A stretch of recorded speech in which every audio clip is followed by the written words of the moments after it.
Hello, everyone. Welcome to the Children's Commission 2024 Strategic Sharing Summit.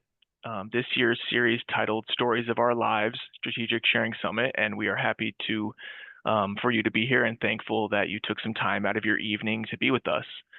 Before I get into what we're going to talk about today, I first have a few folks to thank. We first want to thank Casey Family Programs, our funding partner, for making this happen. I also want to thank our youth representatives, one of which we have here with us today, who helped plan this year's theme and its content, and obviously our many community partners that helped us connect with speakers, panelists, and do a lot of outreach work for our attendees. Last thank you goes to Peyton and Mark and the rest of the commission staff and interns who do so much background work to make this happen. First, I'll introduce myself. I'm Blaine Cook, and I coordinate the Children's Commission. For those who don't already know, the Children's Commission exists to make state agencies across all three branches work together to improve outcomes for Indiana's youth and families.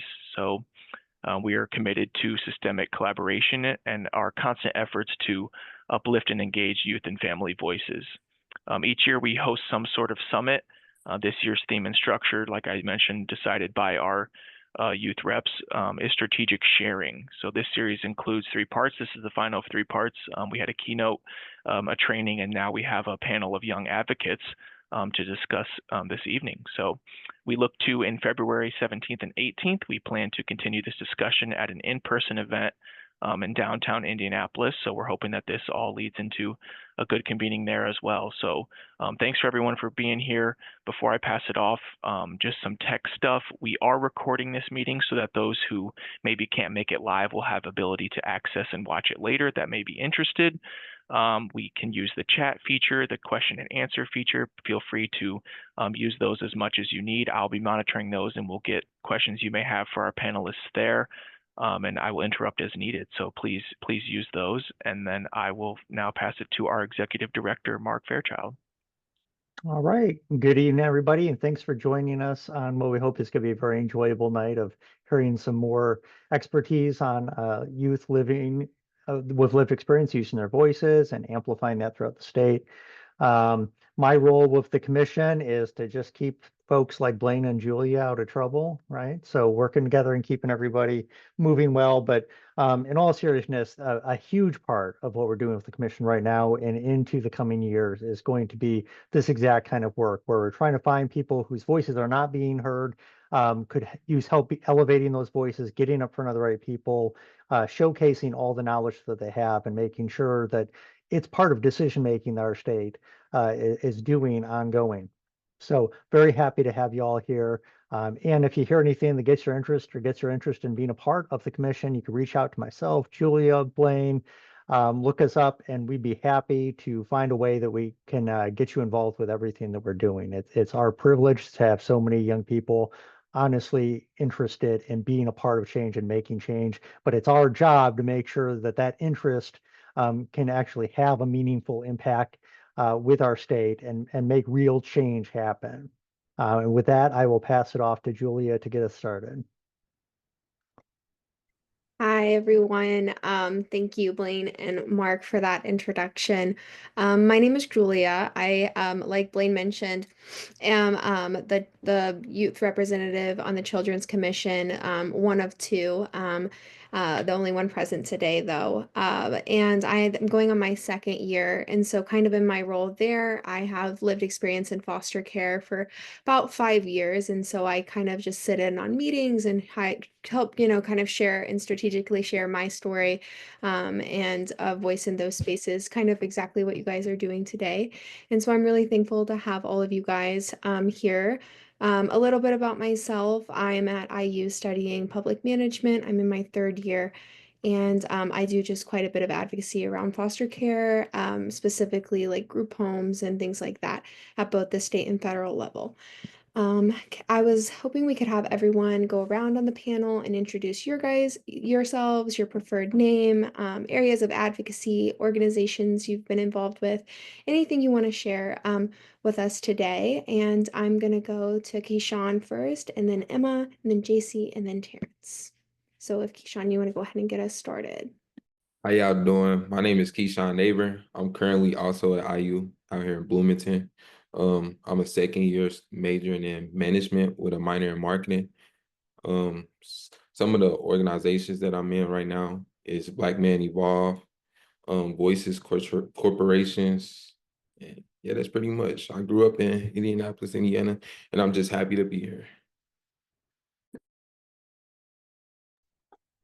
Hi, everybody. I'm Emma. I'm 23. I'm currently a lead ambassador working with Foster Success, but last year and the beginning of this year, I was an Indiana Youth Advisory Board intern, and I did a lot of work with them, and that's pretty much it. I'm happy to be here. Nice to meet everybody.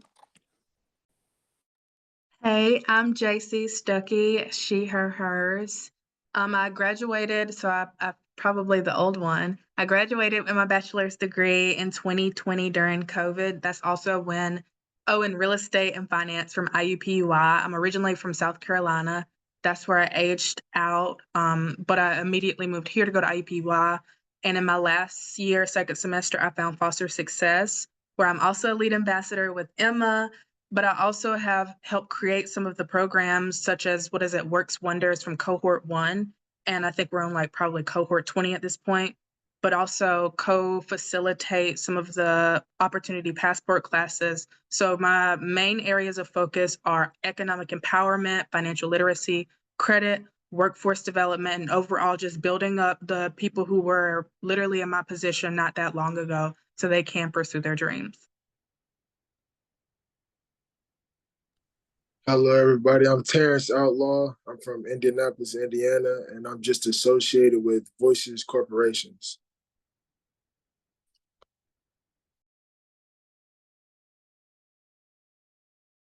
Okay, thank you guys for sharing. My first question for you guys today, and we're going to keep going in that same order, and we can make it a little bit conversational if that's what flows as well. But what are you most looking forward to about being a part of this panel? And let's again start with Keyshawn. I honestly feel like this panel is an opportunity for my voice to be heard alongside my peers. And I'm big on mentorship and coaching. That's actually one of my passions. So just being able to give my point of view on certain things, especially representing the youth, minority youth at that, it's an honor to just, be here.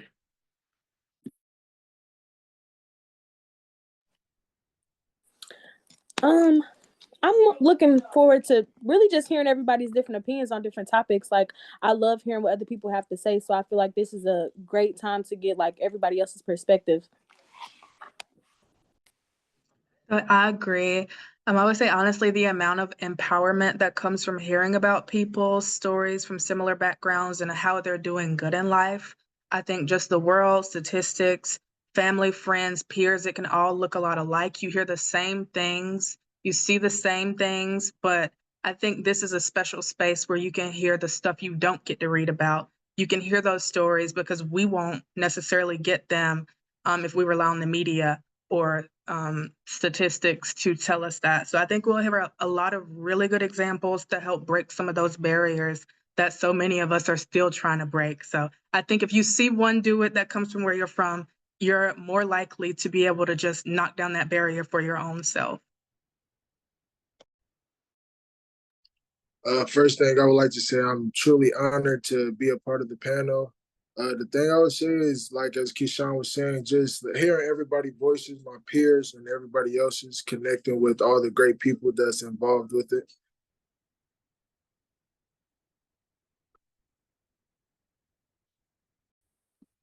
Great. Thank you guys for answering. Those are really honest answers and authentic, which kind of leads us into our next about strategic sharing. We have heard a lot about strategic sharing over the past 2 sessions.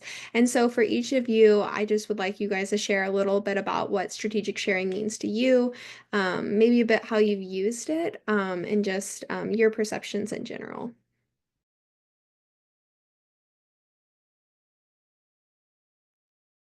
I'm assuming we going in the same order. Yes, thank you. Perfect.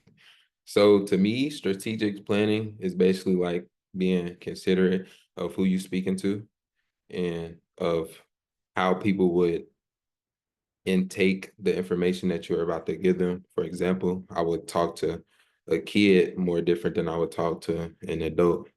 And I feel like it's the chess effect, meaning you like pretty much have to switch the information around and like be considerate of people trauma or what they done been through in life and how would they actually take this information versus how somebody else would, if that would make sense. Yeah, I was definitely going to say that. I think strategic sharing is like reading the room, like knowing who you're talking to and knowing everybody's boundaries, and not like, typically we're telling our story when we're thinking about strategic sharing. So really just like not stepping over anything, not trauma dumping. Like I just try to keep mindful on everybody that I'm talking to in the room and everything that's going on.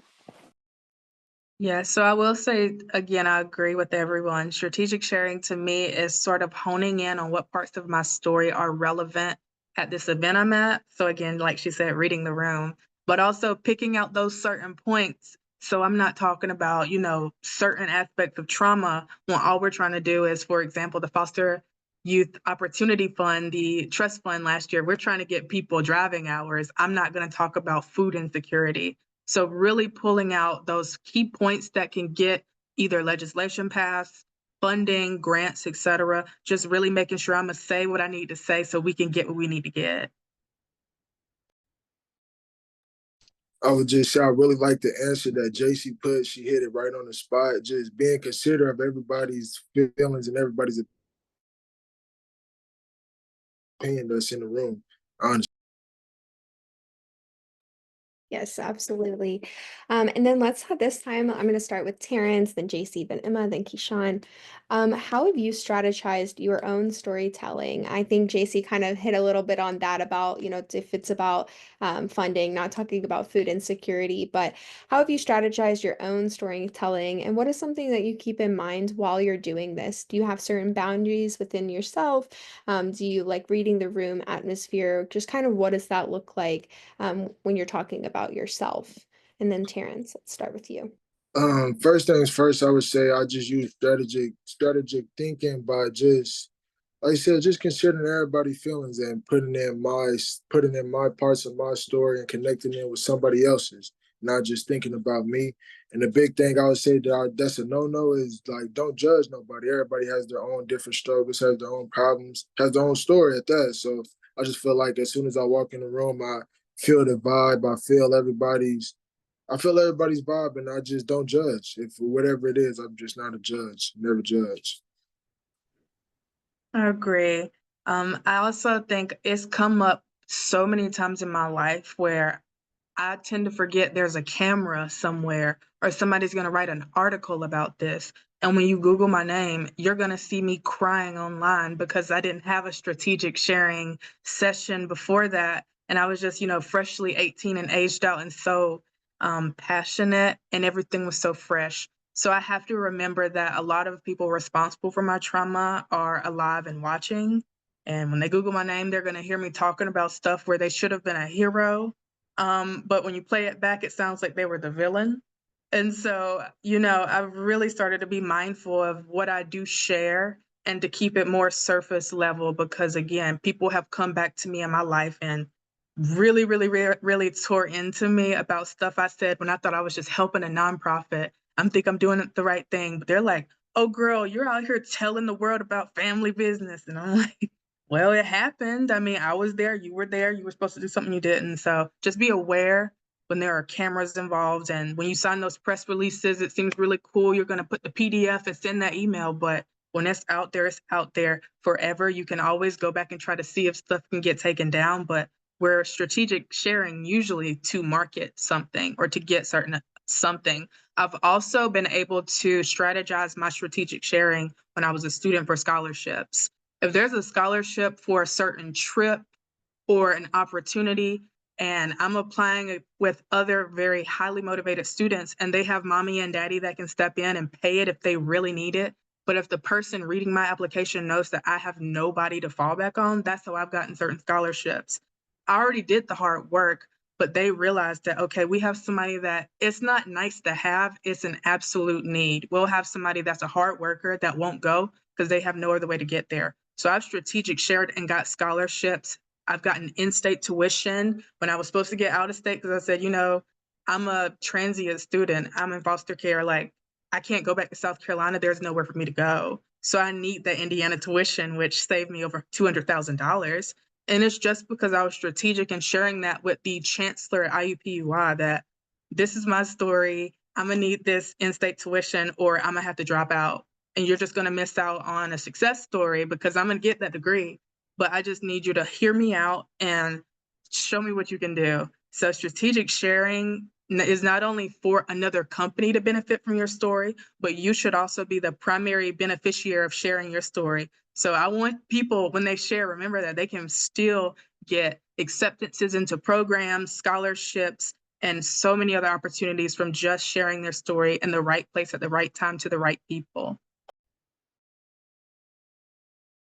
That's a great point. Emma?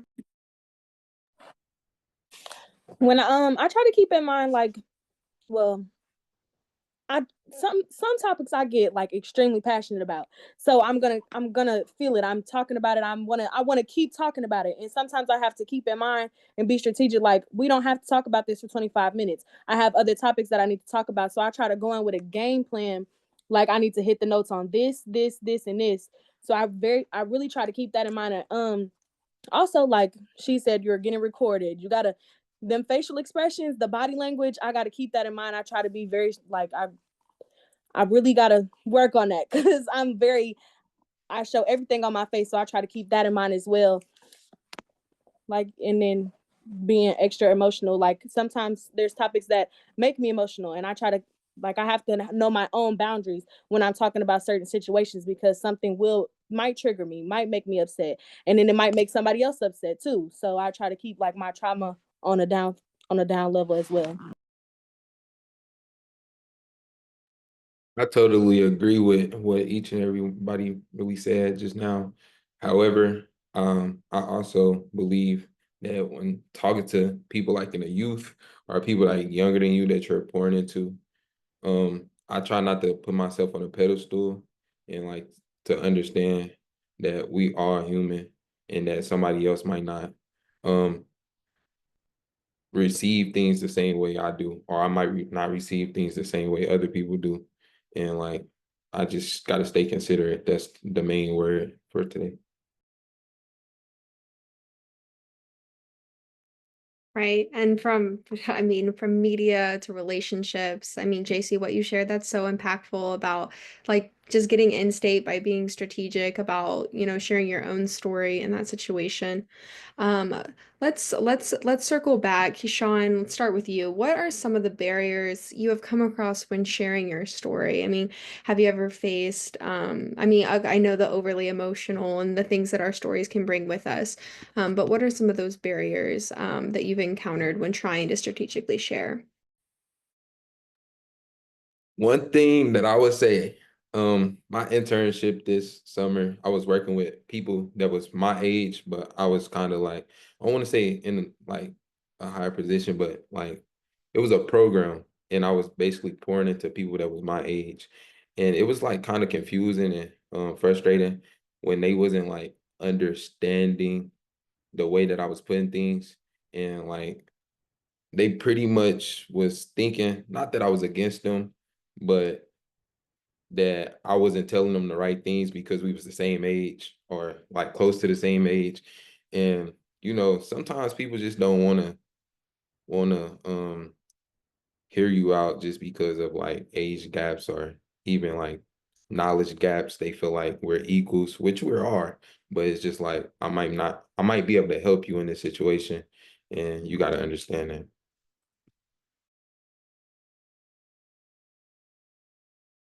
Emma? My main barrier is like getting emotional and stuff because I remember but being emotional at the wrong time, like because somebody just asked me a random question while I was saying what I was saying, and then I had to go through a thought process on a situation that I wasn't ready to even think about. I think that's the main one, but another barrier is just like what he said. Some people really want to, I don't feel like some people understand like what you're saying and what you're coming from. And like some people, like they just want to look at you as a sob story.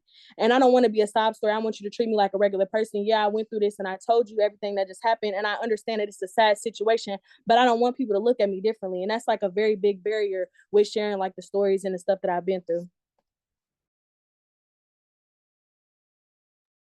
I agree as well. I would also say same. The biggest barrier is emotion and just being an empath. So when again, like Emma said, she'll get emotional because someone else is sharing their story. Now I'm getting emotional because they're both emotional. And so the stuff that gets the funding is also the stuff that people don't even realize is happening in America, in a first world country. So of course, when you share stuff that's real, that's happening behind closed doors, it's going to give people motivation to just give out all that funding and money. But it's just like, okay, I wasn't ready to hear that right now, but that's the biggest barrier, I'd say. So another one is just when people try to question you, like if you're not sharing on a big stage of other very passionate, caring people, if you're sharing in a one-on-one situation with a professor or any other type of one-on-one relationship where someone has that power dynamic and they just don't believe you or they don't care or they're questioning you, like if that really happened, why wouldn't you just call the police? Or and it's just like, oh, I didn't think we were gonna go this route. I thought you were gonna be, empathetic with me and really help me in this situation as I'm strategically sharing a part of my story with you, not go why like I'm not on CNN with a big story. So you really have to understand that just because you're sharing, not everybody's going to be receptive and on your side. So that's my biggest barrier. Sometimes people just come back with smart comments and reactions that I'm not ready for. I'll definitely say my biggest barrier is what Keyshawn was saying, just about being so young and having so much knowledge. People feel like that they know more knowledge than you just because of age.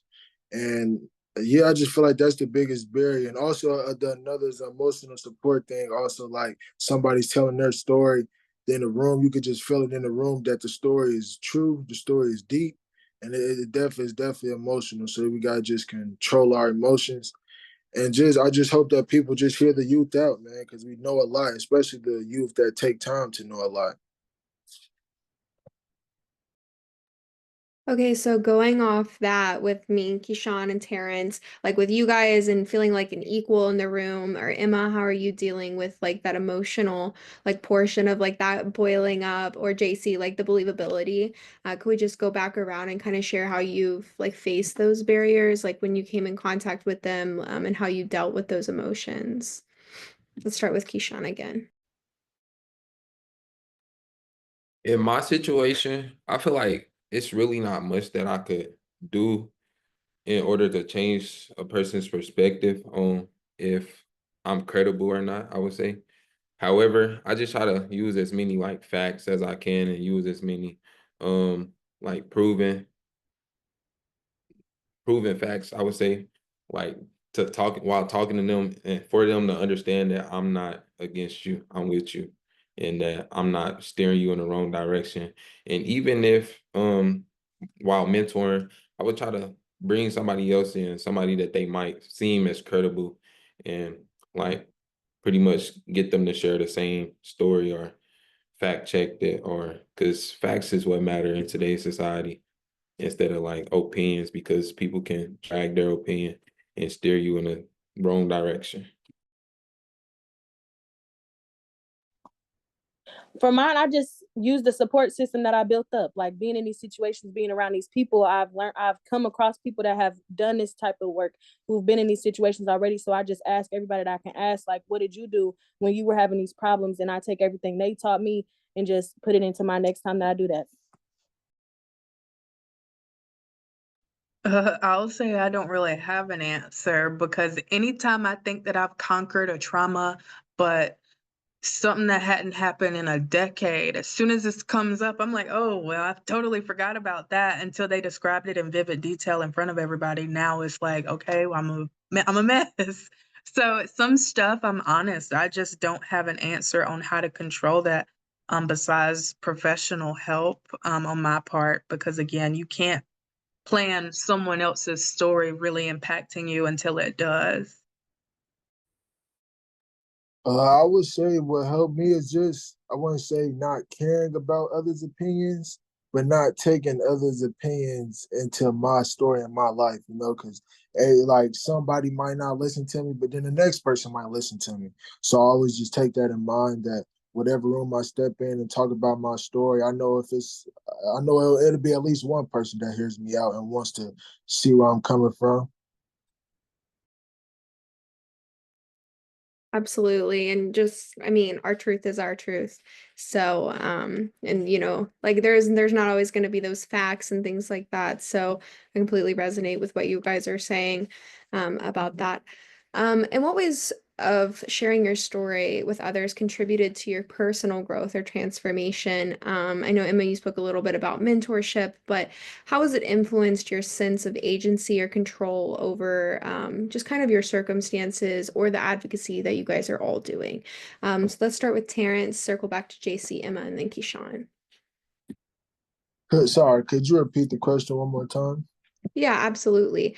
In what ways does sharing your story with others contributed to your personal growth or transformation? So that advocacy, how is it really how have you internalized that, and how is that has that changed the way you felt, and how has it influenced your sense of agency or control over your circumstances? I would say just go back to what I was saying. When I hear everybody's story, I love hearing everybody's story. And some story, like I'll take something from somebody's story and like try to put it with mine. Or if I feel like it's something good, I just basically take stuff in and out. Like if I'm listening to somebody's story and it fits with my life, I will put that in my life, or I'll try to put it in my life. But if it doesn't, then I would still consider their story. I just wouldn't put it in my life. And I forgot the last question. Sorry. No, you're all right. Well, I guess you kind of just answered it. The question was, Okay. how has it influenced your sense of agency or control? But I mean, you kind of said that. Has it made you feel more empowered? Okay. Yeah, that's my answer. Sorry. Yes. So I'll say it's really helped me like dig deep into certain situations that I've gone through, experienced, and not even sometimes my specific story, but stories other people have shared when they were sharing. Where at the Works Wonders programs and Foster Success, we'll have people that don't have a job or have a job that they're ready to move on, but they're so timid to take that next step. But I'm like, I know somebody who was in your shoes, in your exact situation, and you know what they did to get there. Because someone else once shared their story, I can walk them step by step by step and get them to that same place. So we had one girl, a warehouse worker in Plainfield. She was like, oh, I heard about a CDL program, but I mean, that's like expensive. I don't know how I'm gonna ever get my CDL. I was thinking about school, but maybe in a few years I'll figure one of those two out. And within 3 months, we had her in a CDL program. I shared to her stories about someone else who had literally took that same path and now owned a fleet of Amazons, from a temp worker from Christmas to owning 10 vans, driving for Amazon, and had his own workers. She was just blown away that someone in her very specific situation took that, ran with it, and was successful. So in 3 months, she had moved across the country from the Works Wonders program, had her CDL paid for, and also had that company she was working for funding her school. So it's just like you never know the story you're sharing right now, what that's going to do for someone else. And so I love listening to other people's stories, because I know it's not just about me. It's not for me. It's about the 20 people I might speak to next week, next month, next year, and how it's going to take someone from stuck in a situation, they don't know where to go, to literally changing their life. So it's really helped me make eye contact with somebody that I didn't know a week before or the day before, really hear their situation and give them advice to progress. And that's work that, you don't understand how much it means to you. You get to be that person you once needed. And I really love that part. And so it's helped me at work to get very good at public speaking. So when I'm coming up with issues at work, I'm like, oh, this is nothing. you never understand how much resilience you've gotten from all of this work you do, advocating for other people and helping other people. So the stuff at like my normal 9 to 5 is, oh, that's easy. Like nobody's struggling to find a place to live. Like everybody's in a home. It's nothing here. So it's really put stuff into perspective. But again, it keeps you motivated and just excited to see somebody do better in life. That's not just you. I don't even know you, but I want you to do good kind of thing. Yeah, I definitely feel that part, like being through this, like you can help other people through that. And that's what I also learned about myself doing this. Like I know I have a voice. I know my opinion matters. I know sharing these stories and telling everybody what I'm going through, I can make a change. I can make a difference. Because people don't know everything that we've been through. People don't know what's going on. And since they don't know about it, they can't help you change it. So I've learned that talking about this stuff helps make changes, helps other people. And I know the steps that the other people need to make so that they can, I know the steps that they could make. They don't need to, but I know the steps that they can make to go to the place that I've done, do the stuff that I've did. Like I turned trauma into an internship. I've turned trauma into speaking opportunities. Like trauma can get turned into anything we wanted to get turned into. And that's just a sense of empowerment that I can also hand off to other people who are in the same situations that we're in these same places that we're in as well. I love the way that she just put it. And I'm gonna just add on by saying, I'm big on allowing people to skip the steps that I wish I didn't have to take. And what I mean by that is I might have had to go through something, but if I had already went through it, why do 3 of my friends have to go through the same thing? Why do 5 other people that I've done spoken to, younger people, have to take those same steps and have to suffer the same way I did until I had to find out the hard way? And they can find out the easy way from me, you know? All of those were so impactful. Those were really meaningful answers. So I think our next question was kind of just about what you've learned about yourself in the process. And I think you guys kind of hit the nail on the head, with each of your like answers. But if you wanted to, just kind of share about what that's meant for you, like building that sense of community, we can start back with Terrence. Sorry, can you repeat that one more time? Yeah, no problem. I was a little bit wordy there. How has sharing your story, like, with other people, what has it helped you learn about yourself? It just helped me learn about myself that I'm a good people talker. Honestly, I'm a good communicator.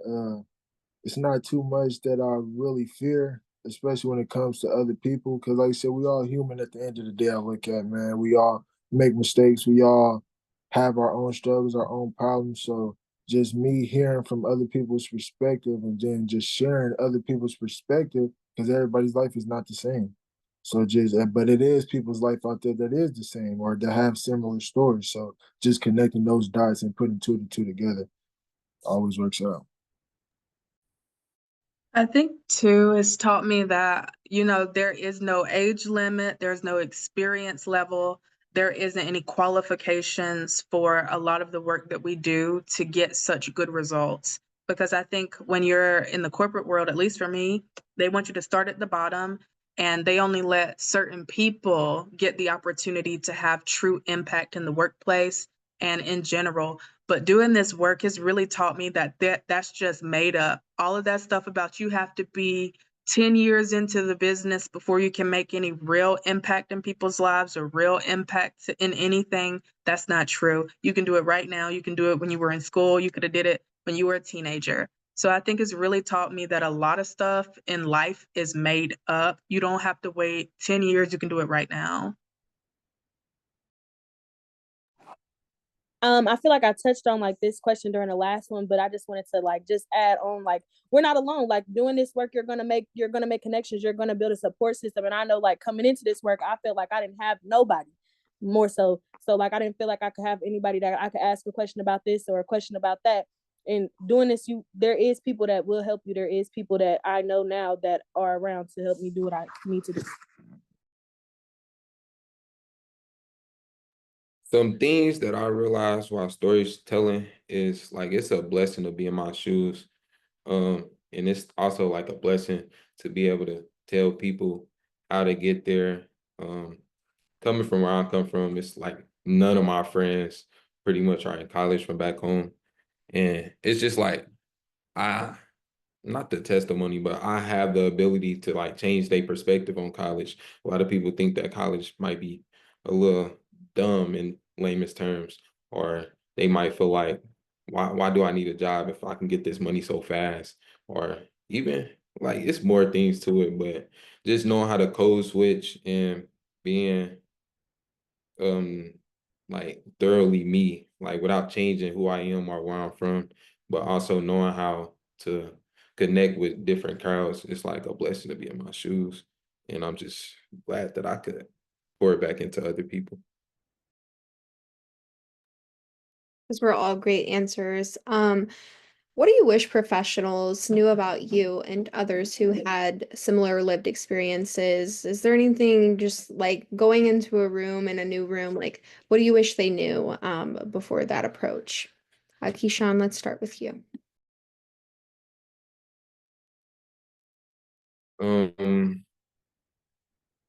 I wish they knew, like, I feel like I've been spamming this, but we're all human, and like, don't treat me less than because maybe you haven't shared the same experiences as me, and like, don't treat me like an experiment. Like I'm not an experiment. Like I can talk to you, I can pour into you, but like I'm not. What is the word I'm looking for? I don't know. Hopefully I find it before the end of this question. But yeah, don't treat me like an experiment because we are human and I could help you if you help me help you, if that makes sense. The first thing that came to mind was the word sob story. Like, don't treat me like a yeah, like a sob story.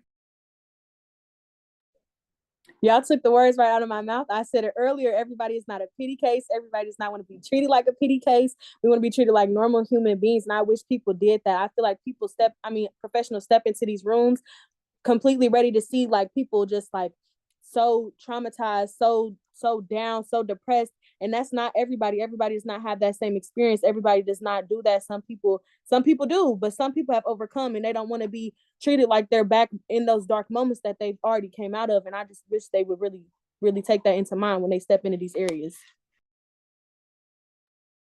I agree. And I'd also say that there is so much value in our lived experiences that like spill over into other areas of life. And so I'd say we're equally as intelligent and hardworking, if not more, because you can't fake struggle. You can't fake the amount of problem solving where we've had to make a lot out of a little. Like if rent's due or bills due stacking up, how am I going to talk to the person in the office to make them think me paying my rent late is a good idea? So you really have to get creative and dig deep and get over your fears, because I've seen people at work so hesitant to like ask for something small. I'm like, girl, I've had to ask for way more important stuff than that. That's easy. And companies pay people money to be able to ask for big stuff so easily. People get paid a lot of money to do that. So I wish people knew that the stuff they think is a big deal, we've had to do since we were kids. The people you're paying to manage this, that, and the third, we've managed much more impactful and valuable things just to keep our lights on or our house running.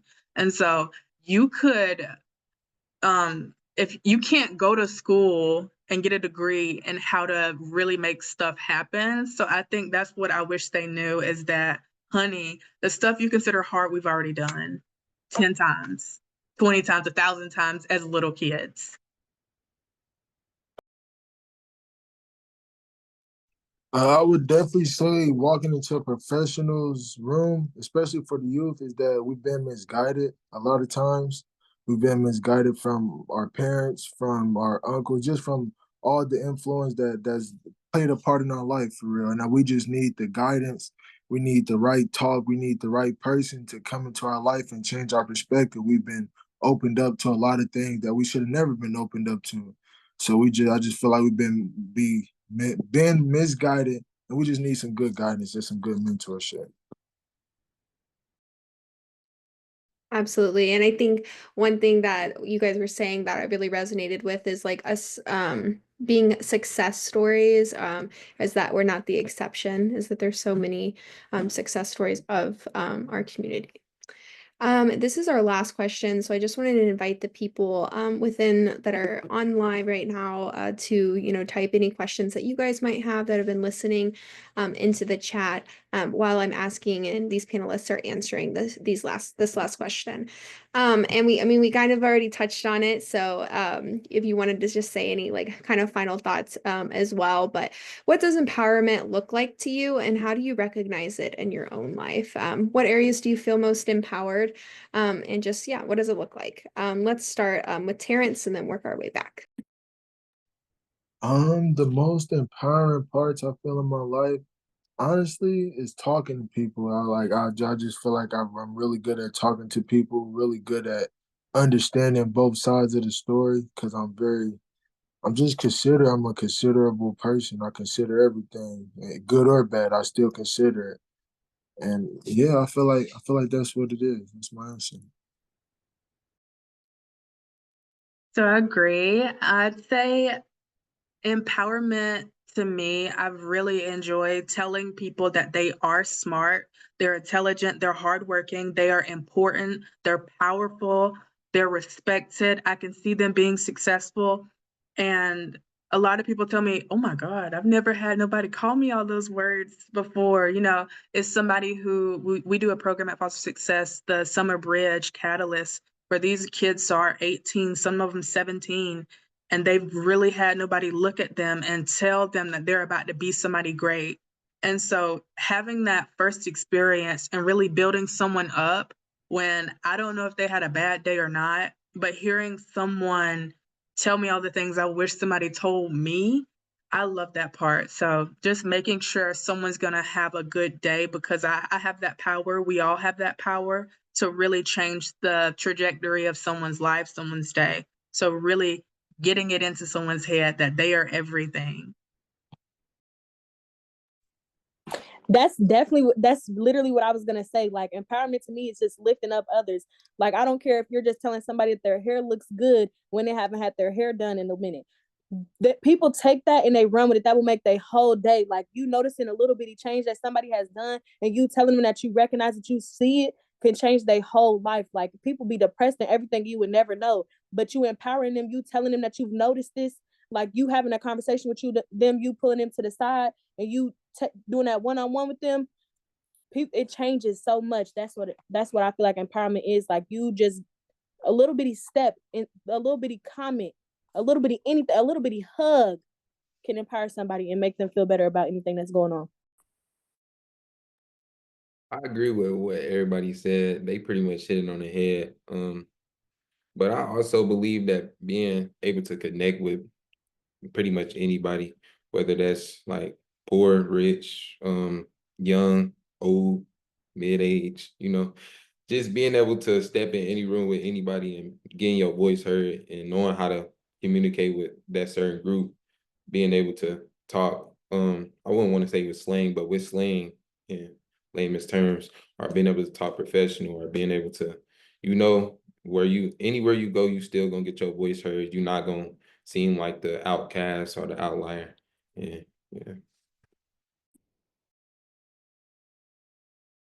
Great. Thank you for all sharing that. Blaine, did you have anything to add?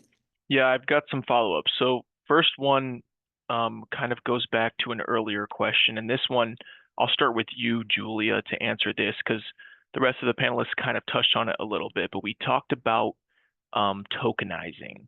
We talked about that term a little bit, and we didn't dive into it, but it's something that we see often, and we want to maybe unpack a little bit here. When we talked about the barriers of tokenizing, Keyshawn talked about using facts, because if you use a fact, it's not going to be as disputable as maybe opinions. Emma talked about relying on her support systems when she runs into barriers and leaning on those around her. JC vulnerably said that, when those barriers come in, sometimes she doesn't know what to do. And Terrence talked about not taking it personally. But for you, Julia, how do you take care of yourself when maybe you're in a space, maybe it's with decision makers, maybe it's with people who have the big titles and the big names and the platforms of power? How do you take care of yourself if it maybe doesn't go the way you expected it to, whether you shared something vulnerable about yourself or you talked about the change you wanted to see? We know that sometimes change is slow and great intentions are great, but doesn't always work out. What do you do to take care of yourself? I'll start with you, Julie, and then anyone who wants to jump in after her. Well, that's a loaded question. I think first starting off with that tokenizing, that has been a learning process and it is still a learning process just within the foster youth community. Like, oh, you're, the one success story out of 1,000, and just kind of like that generalized belief that most of us do not and will not make it. That's a big load to just carry as an advocate. Um, and it's a difficult one because it's like you can't break down all those stigmas in one conversation or one interaction or, one elevator pitch about who you are and what you do. So tokenizing, we're all of us, like it happens. So, but how do I take care of myself? I think after those types of things happen, I think that being an advocate, especially in some of the spaces that we work in, they are very, sometimes they're very politicized, sometimes they're very heavy. I worked out in Washington, D.C. this past summer, and I was with, Bernie Sanders is walking down the hallway, and like there's people that they're big faces, they're big names.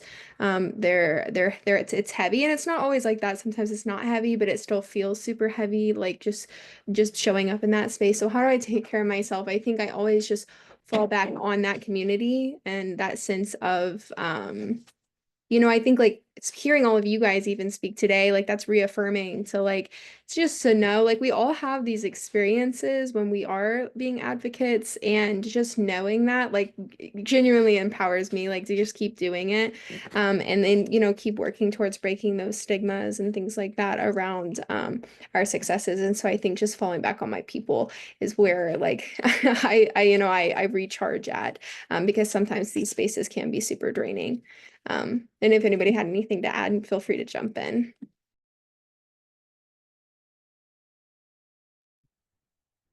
Go ahead, Keyshawn. I definitely agree with her, but another thing that I do when like needing that refuel, I think it's very important for everybody to have a mentor, whether it's one, I got plenty. I feel like it's important to have like one for pretty much each thing in your life, like stat in your life, stat sheet in your life. And also another thing that I do, I go to the Bible about things, like not to put like religion on everybody, but I know that pretty much helped me, and it like reassured me of what was going on and refill me throughout the day. That's great. Thank you. I think that this is a perfect example from everyone in the room that it looks different for everybody. Some people, we all have maybe a couple people to lean back on with different support systems, and those support systems look different. They're peers, they're sometimes mentors, they're sometimes faith, it's sometimes your, those younger than you, your networks, whatever it may be. But we all have a way to get to those and try and rely on those, and those can pour into us so we can pour into others. So I think that was great answers all around. This next question I have for everybody, and this was submitted by one of our youth reps who couldn't be here today. This was the main question that, and Julia will know it, that we talked about when planning this event and its whole theme. When we were talking about last year's summit, and we talked so much about authentic youth and family engagement, skills needed to be able to talk to people in a real sense. I'm not here with an agenda or being fake, or my intention is to be, deceitful or something, but here's a way that we can actually talk to each other and have a conversation. We talked about all those skills last year, and when we planned this year's event, we wanted to talk about now how do we do that in a way, and that's how we got to strategic sharing. So my question for the group is, what is something that you would tell your younger self that you know now that you maybe wish you knew then when you started maybe advocating for people like yourself, or working as a mentor, working with different groups that you are involved in. If you could tell your younger self something when you began, being in spaces like this, what would you say? What do you wish you would have known? And I'll start with you, Terrence. Okay, great. I was definitely eager to answer. I would say I would tell my younger self, be yourself, but by being yourself, you have to be genuine and you have to be open-minded. Because everybody has their own minds and everybody, like I said, everybody has their own opinion. So you got to be open-minded. You can't judge, you can't bash the next person just because they don't have the same idea or they don't agree with the same thing as you. I would say, again, before you do speak on anything that's going to be recorded and posted everywhere, try to look for advice and speak to a mentor first. When things are published, they're out there forever. And also, don't be afraid to ask for more. Like, don't just try to get by. Like, if you're going to share your story, and make sure you're going to get compensated appropriately, but also don't be so bashful and hold back. Go twice as hard. I've probably denied myself so many opportunities, so many things when people were ready and willing to give. And so I find out after the fact, I could have had, double, quadruple, when all I did was, what, it's just me. I'm just going to, maybe I'm not qualified for that opportunity. Nobody wants to hear my story. It's not that important. When in fact, like, I'm a person just like everybody else. And so again, I'd be way less shy and probably figure out ways to build myself up before I get as old as I am right now. So hopefully a lot more self-esteem that I would give myself when I was younger. I would tell my younger self, you don't get let in any room that you don't try to open the door to. I know me personally, haven't been in like, I've had situations where I could have tried to do something, but then I'm telling myself, no, I'm doubting myself. I'm doubting my abilities. I'm doubting my voice. I'm doubting the change that I think I can make. And I just really wish that I knew that I should try to do those things. I can be letting them spaces. Every space is for me because I'm going to make it for me. So I just really wish that I knew that when I was young. I'm gonna start by saying I'm pretty much grateful, like, for how I learned things, even like when I had to get hit upside my head in order to learn it. But I read a book and it's called The Four Agreements. And two of those agreements I wish I knew, like, especially growing up, because I would have skipped so many steps. But one of them was don't make us not that one. Don't take anything personal. And like, it pretty much taught you that it's never just you. Like, don't take the blame for how somebody else treats you. They might have had a bad day. It might have been their parents' fault that they are treating you like this. It might be your fault, but like, just never take it personal. Just move past it. And another thing is always do your best, even when you are in a bad situation where you feel like you can't excel in it. Always just make sure you try and like go back and study that, so next time you in that situation, you pass with flying colors. I also had one, I think, and this one hits, I think, really deep for myself, and it took me a long time to learn it. But while strategic sharing is so important and being like knowing your place and your time and like what, reading the room, it's also just like knowing yourself and like knowing, I think for me at least, I professionalized my story to a certain point. Like, you spiel out like your deepest traumas in a 60-second entourage for people. And when you do that enough, you become really desensitized to some of that. And so I know for at least myself, I kind of took a step back and I reconnected with like a lot of a lot of like just letting myself feel it, because you don't really feel it sometimes when you're in these spaces and talking about it and, being so professional and things about that. And so I think if I had to go back, to like 17-year-old self who was like starting this advocacy, is do it, of course, strategically share, put yourself in every situation possible that is gonna like help in advocacy, but also make sure that you're resonating with yourself and taking time to just reconnect with that part. Those answers were awesome. And I think that for folks that may be watching this or will be watching this in the future. I know we talked when we planned this of, there might be folks watching that are at the very beginning of their advocacy journey or getting into spaces like these, and other folks who maybe been around for a long time, and folks who are professionals who are, work in this space their whole life or are brand new to it, and everything in between. So I think that that advice is helpful for those who are at any point in that spectrum, can take something to remind themselves to feel those things, like you said, Julia, or to not hold back, like Emma and JC said, and like Terrence said, to be yourself. Just all those things of remembering that, and we can get numb to it and we can get used to those things, but we want to make sure that we're being genuine, but also taking care of ourselves at the same time. So I really appreciate you all sharing those advices with everybody here. So unless anybody else has anything they want to pop in and add or ask each other, anything like that, I'll leave some space for that now. But if not, I'm happy to, again, say thank you for taking some time out of your evening, to our folks that are watching online, but especially to our wonderful panelists here. The knowledge you all shared is invaluable, and I really appreciate it on behalf of the Children's Commission and those that are in attendance, for taking some time out of your day to share some advice with those who are looking to get into these spaces and this work, and we really appreciate it. So just a round of applause from me, and I know those in the crowd, to say thanks again for taking some time, and to Julia for moderating this. So with that being said, like I mentioned at the beginning, we will get these recordings put together and stuff. We're going to try to get shareable links so that those who weren't able to make it, you'll be able to push those out to people who might want to watch and learn from this. If you think of somebody who could benefit, feel free to send it to them.